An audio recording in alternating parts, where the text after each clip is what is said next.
because people are actually decided they were going to, and I literally heard people say stick two fingers up to the three leading parties and not vote, and so they gained votes on that. Do you understand why people voted for them? No, well, like I said, there are points that they make with, that people want to be heard in the other three parts that aren't being addressed. However, not points that, it's the way they make them. So whether they have a voice to be heard, it's about whether they have a big sense of what to say. Yeah, morning.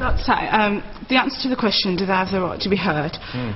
Yeah, they were democratically elected and they should have the right to be heard. However, if they were transparent and they were honest about what they actually stood for, then maybe they wouldn't have won the votes that they actually did.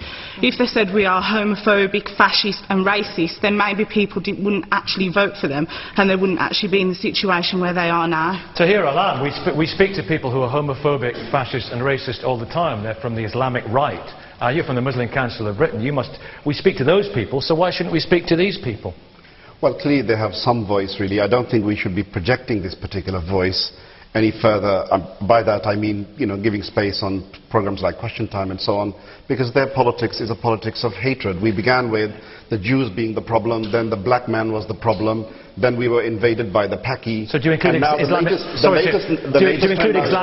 extremists in that? Do you include Islamic extremists? Yes, you will get people from all sorts of backgrounds, really, who will possess those sort of views. Yeah.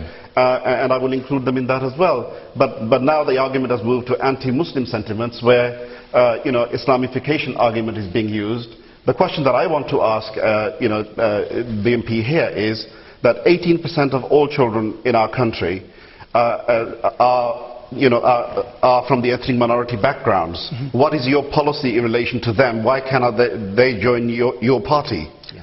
May I answer?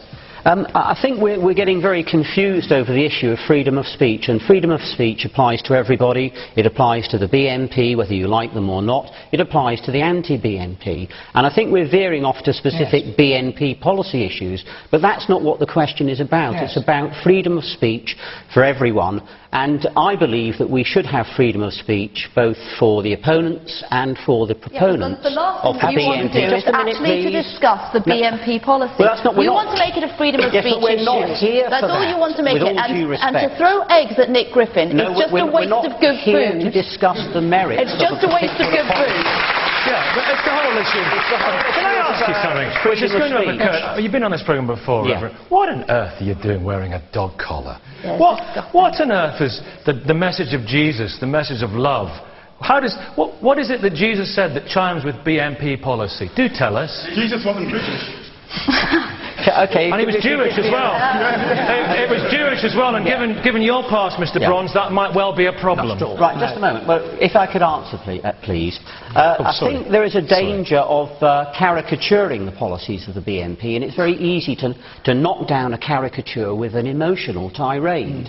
Now, freedom of speech is properly exercised where both sides are allowed to give rational arguments both for and against. And when that happens, it's amazing how much clarity of thought is brought to the issue.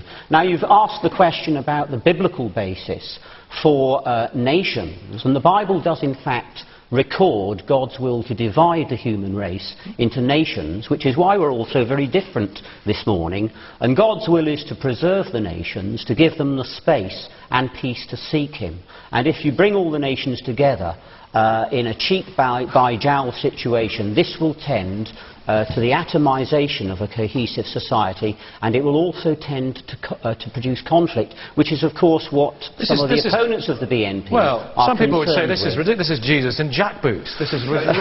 This is a caricature. Another question I'd like to ask is, which theological college did you go to? Because I mean, every church up and down Britain, I think without exception, has said that is a load of rubbish, and has also pointed to the extremist and racist policies of the BNP. That is just theologically incoherent, and I'm afraid not within any kind of Christian tradition whatsoever, with the exception of the churches in South Africa. With all due respect, if you would read the Constitution of the Christian Council of Britain, we put the case there. But if you could read that and then interact with it and then give me your response. How many members has the Christian Council of Britain got? Rightness is not deemed by numbers.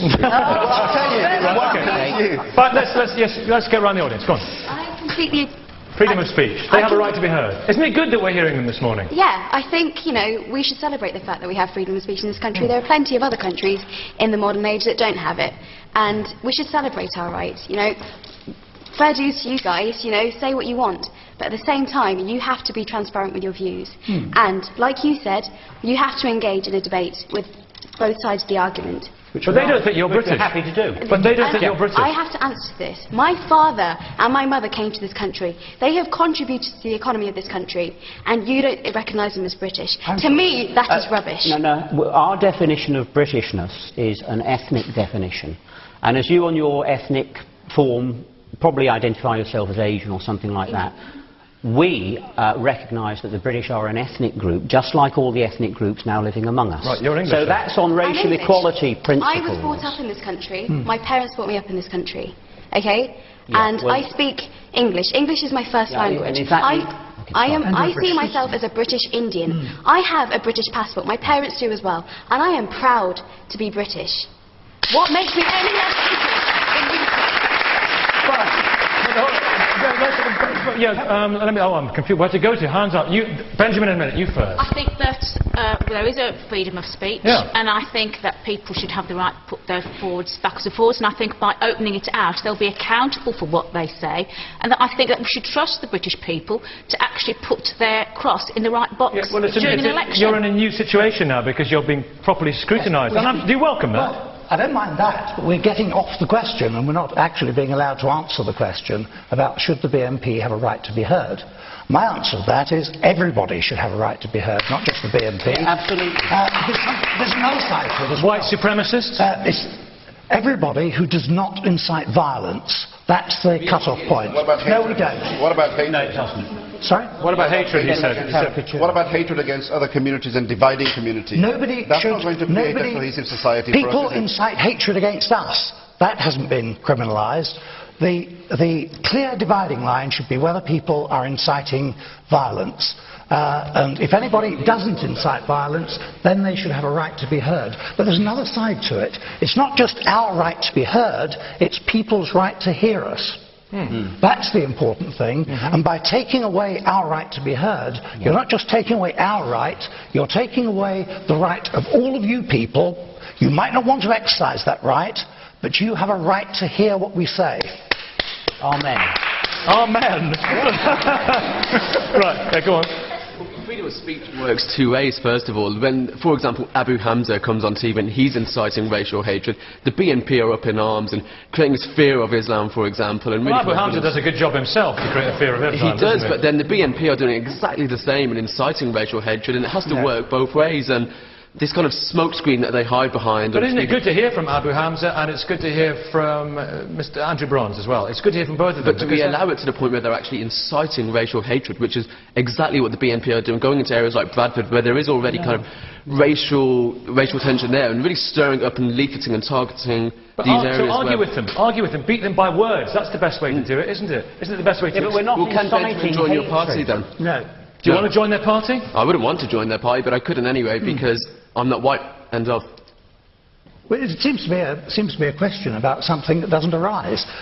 There isn't exactly a sort of queue of ethnic minorities wanting to join the BNP, so why ask about it? But we're still talking about freedom of speech. Yes, let's get back to this question of freedom of speech. We're on it, don't worry. Well, we're not. That's the point. But we are. People are veering away from that. Well, the very fact that we're listening to you now kind of defines it, doesn't it? But I think the defining factor of whether somebody believes in freedom of speech isn't whether they want freedom of speech for everybody except. It's whether they want freedom of speech for everybody. And I say I want freedom of speech for everybody only unless that person incites violence. Is it good that we are listening to the MEP and the vicar? Is that a healthy thing? Yes, it is, and I think I'll say something quite controversial here, because I don't think there is a million miles between what some of the mainstream parties, the rhetoric that they use around migration and immigration, and some of the things that the BNP say about immigration and migration. In effect, we have racist immigration policies because we take certain people from certain countries in one part of the world and we refuse other people from certain countries in other parts of the world on the basis of their ethnicity or where they are born. According to polls, now, I'm saying there are different routes. According to polls, most P-O-L-L-S, most people in this country are very, very worried and concerned about mass immigration because the country is changing. They think there has been too much of it, they think that it's been unfettered, and they're very worried about it. And a lot of those people voted for Professor Bronze, because